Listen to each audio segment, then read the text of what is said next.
નમસ્કાર મિત્રો, આજના વિશેષ વિડીયોમાં તમારું હૃદયપૂર્વક સ્વાગત છે। આજે આપણે એક એવી શક્તિ અને મર્યાદા પુરુષોત્તમ વિશે વાત કરવા જઈ રહ્યા છીએ જેમના નામ માત્રથી પથ્થરો પણ તરી ગયા હતા। તો વિચારો, જો તમે સાચા મનથી રામનવમીના દિવસે આ નાના ઉપાયો કરશો તો તમારા જીવનના મોટામાં મોટા સંકટો કેવી રીતે દૂર નહીં થાય।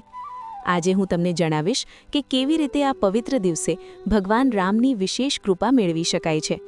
જો તમે પણ તમારા જીવનમાં સુખ, શાંતિ અને સમૃદ્ધિ ઈચ્છતા હો તો આ વિડીયોને અંત સુધી જરૂર જોજો, કારણ કે અધૂરું જ્ઞાન ક્યારેય ફળદાયી હોતું નથી। આગળ વધતા પહેલાં જો તમે અમારી ચેનલ પર નવા છો તો અત્યારે જ વિડીયોને લાઇક કરી દો, ચેનલને સબસ્ક્રાઇબ કરો અને બેલ આઇકન દબાવવાનું ભૂલતા નહીં, જેથી ભક્તિના આવા જ અદ્ભુત વિડીયો તમને મળતા રહે।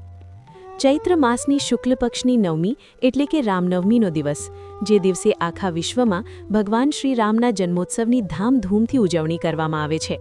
આ દિવસ માત્ર ઉત્સવનો જ નથી પણ આધ્યાત્મિક સિદ્ધિઓ પ્રાપ્ત કરવાનો પણ છે। શાસ્ત્રોમાં જણાવાયું છે કે આ દિવસે જો કોઈ ભક્ત સાચા હૃદયથી પ્રભુની શરણમાં જાય છે તો તેના જન્મોજન્મના પાપોનો નાશ થાય છે અને જીવનમાં નવી આશાનો સંચાર થાય છે। રામનવમીના આ શુભ મુહૂર્તમાં કરવામાં આવેલા નાનામાં નાના કાર્યો પણ અક્ષય પુણ્ય આપે છે। તેથી જ આજના દિવસે મનને શાંત રાખીને પ્રભુ ભક્તિમાં લીન થવું જોઈએ, જેથી કરીને ઘરની નકારાત્મક ઉર્જા દૂર થઈ શકે અને લક્ષ્મીજીનો સ્થાયી વાસ થાય। ભગવાન રામની વિશેષ કૃપા પ્રાપ્ત કરવા માટેનો સૌથી ઉત્તમ અને પ્રભાવશાળી ઉપાય છે રામચરિતમાનસના બાલકાંડનો પાઠ કરવો। બાલકાંડમાં ભગવાનના જન્મથી લઈને તેમના દિવ્ય બાળપણ અને વિવાહ સુધીની મધુર કથાઓ છે, જે મનને અસીમ શાંતિ આપે છે। જે ઘરમાં રામનવમીના દિવસે બાલકાંડનું પઠન થાય છે ત્યાં ક્યારેય ક્લેશ કે અશાંતિ રહેતી નથી। જો તમારી પાસે સંપૂર્ણ પાઠ કરવાનો સમય ન હોય તો તમે તેના મુખ્ય અંશો અથવા ચોપાઈઓનું ગાન પણ કરી શકો છો। આ પાઠ કરતી વખતે મનમાં એવો ભાવ રાખવો કે સાક્ષાત પ્રભુ શ્રી રામ તમારા આંગણે બિરાજમાન છે અને તમારા દરેક દુઃખ સાંભળી રહ્યા છે। આગળનો ખૂબ જ સરળ પણ ચમત્કારી ઉપાય છે ભગવાન રામને તુલસીના પાનનો હાર અર્પણ કરવો। આપણે સૌ જાણીએ છીએ કે ભગવાન વિષ્ણુના અવતાર એવા શ્રી રામને તુલસી અત્યંત પ્રિય છે। તુલસી વગરનો ભોગ પ્રભુ ક્યારેય સ્વીકારતા નથી। રામનવમીના દિવસે સ્વચ્છ તુલસીના પાન લઈને તેનો સુંદર હાર બનાવો અને પ્રભુના ચરણોમાં અર્પણ કરો। આ ઉપાય કરવાથી પરિવારના સભ્યો વચ્ચે પ્રેમ વધે છે અને આર્થિક તંગી દૂર થાય છે। તુલસીની સુગંધ અને પ્રભુની ભક્તિ તમારા ઘરના વાતાવરણને એટલું પવિત્ર બનાવી દેશે કે તમને ખુદને સકારાત્મકતાનો અનુભવ થવા લાગશે। જ્યાં રામની વાત હોય ત્યાં તેમના પરમ ભક્ત હનુમાનજી કેવી રીતે પાછળ રહી શકે। રામનવમીના દિવસે હનુમાન ચાલીસાના પાઠ કરવાનું વિશેષ મહત્વ છે। કહેવાય છે કે જે ભક્ત હનુમાનજીને પ્રસન્ન કરે છે તેના પર શ્રીરામ આપોઆપ કૃપા વરસાવે છે।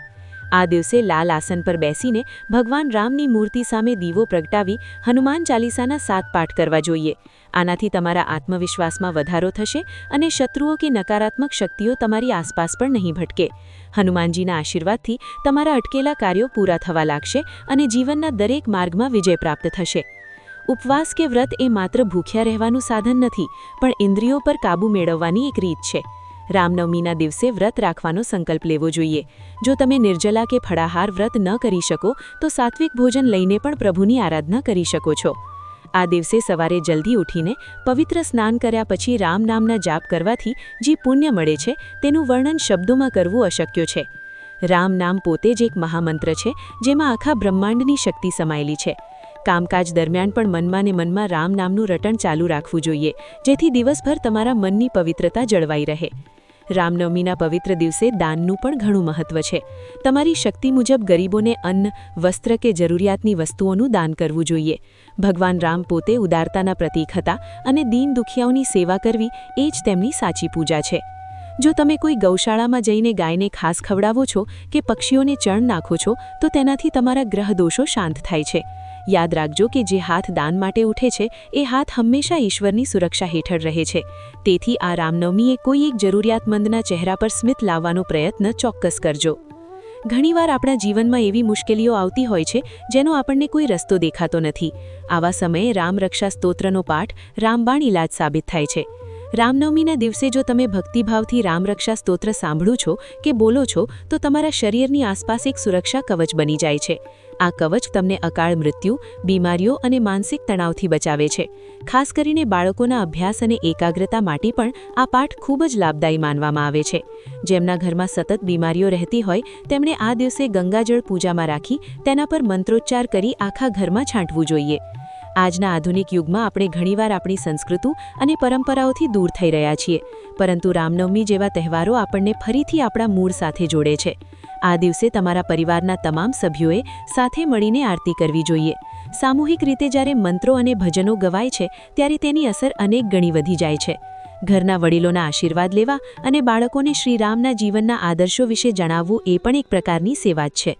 રામ રાજ્યની કલ્પના ત્યારે જ સાકાર થશે જ્યારે દરેક ઘરમાં રામ જેવા સંસ્કાર હશે. ભગવાન રામનું જીવન આપણને ધીરજ અને મર્યાદા શીખવે છે. તેમણે 14 વર્ષનો વનવાસ હસતા મુખે સ્વીકાર્યો હતો, તો આપણે આપણા જીવનની નાની નાની મુશ્કેલીઓથી કેમ ગભરાઈ જવું જોઈએ? આ રામનવમીએ માત્ર પૂજાપાઠ જ નહીં પણ તેમના ગુણોને પણ જીવનમાં ઉતારવાનો સંકલ્પ લેવો જોઈએ. સત્ય બોલવું, માતા પિતાની સેવા કરવી અને દરેક જીવ પ્રત્યે દયા રાખવી એ જ પ્રભુ શ્રીરામની સાચી ભક્તિ છે. જ્યારે તમે તમારા આચરણમાં રામને લાવશો ત્યારે તમારે કોઈ જાદુઈ ઉપાયની જરૂર નહીં પડે. પ્રભુ પોતે તમારી આંગળી પકડીને તમને ભવપાર ઉતારશે. ઘણીવાર લોકો પૂછતા હોય છે કે પૂજા માટે કયો સમય શ્રેષ્ઠ છે. રામનવમીના દિવસે મધ્યાહન એટલે કે બપોરના 12 વાગ્યાનો સમય સૌથી મહત્વનો છે, કારણ કે આ સમયે પ્રભુનો જન્મ થયો હતો. આ સમયે શંખનાદ અને ઘંટારવ સાથે પ્રભુનું સ્વાગત કરવું જોઈએ.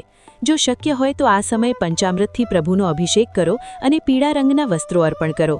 પીળો રંગ વિષ્ણુ ભગવાનને અતિ પ્રિય છે અને તે સુખદાયી માનવામાં આવે છે. આ વિધિ કરવાથી તમારા સૌભાગ્યમાં વૃદ્ધિ થાય છે અને કુંડળીના દોષોમાં રાહત મળે છે. જીવનમાં આવતા સંકટો ઘણીવાર આપણા ભૂતકાળના કર્મોનું ફળ હોય છે, પરંતુ રામનવમીના દિવસે કરેલું તપ તે કર્મોના ભારને હળવો કરી શકે છે.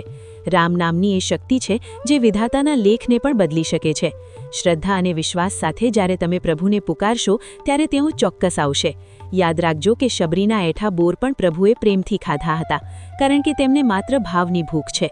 તમારી પાસે ભલે સોનું કે ચાંદી ન હોય, પણ જો તમારી પાસે સાચો ભાવ હશે તો ભગવાન તમારી જોડી ખુશીઓથી ભરી દેશે. મિત્રો, આ ઉપાયો બહુ સરળ છે પણ તેનું ફળ બહુ મોટું છે. જરૂર છે માત્ર થોડા સમયની અને અતૂટ શ્રદ્ધાની. આ વર્ષની રામનવમી તમારા જીવનમાં નવી રોશની લઈને આવે તેવી મારી પ્રભુને પ્રાર્થના છે. આશા છે કે આજની આ માહિતી તમને ગમી હશે અને તમે આ રામનવમીએ આમાંથી કોઈને કોઈ ઉપાય જરૂર કરશો. તમારા અનુભવો અને પ્રભુ પ્રત્યેનો તમારો પ્રેમ અમારી સાથે શેર કરવાનું ભૂલતા નહીં. વિડિયો પૂરો કરતા પહેલા એક નાની વિનંતી છે કે તમે કોમેન્ટ બોક્સમાં જય શ્રીરામ જરૂર લખજો. તમારા એક કોમેન્ટથી અમને વધુ સારા વિડિયો બનાવવાની પ્રેરણા મળે છે અને સાથે જ ખબર પડે છે કે રામ ભક્તોની આ ટોળી કેટલી મોટી છે. આ વિડિયોને તમારા મિત્રો અને પરિવારજનો સાથે શેર કરજો, જેથી તેઓ પણ આ પુણ્યના ભાગીદાર બની શકે. ફરી મળીશું એક નવા વિષય અને નવી આસ્થા સાથે. ત્યાં સુધી રામ નામના જાપ કરતા રહો અને ખુશ રહો. જય શ્રી રામ.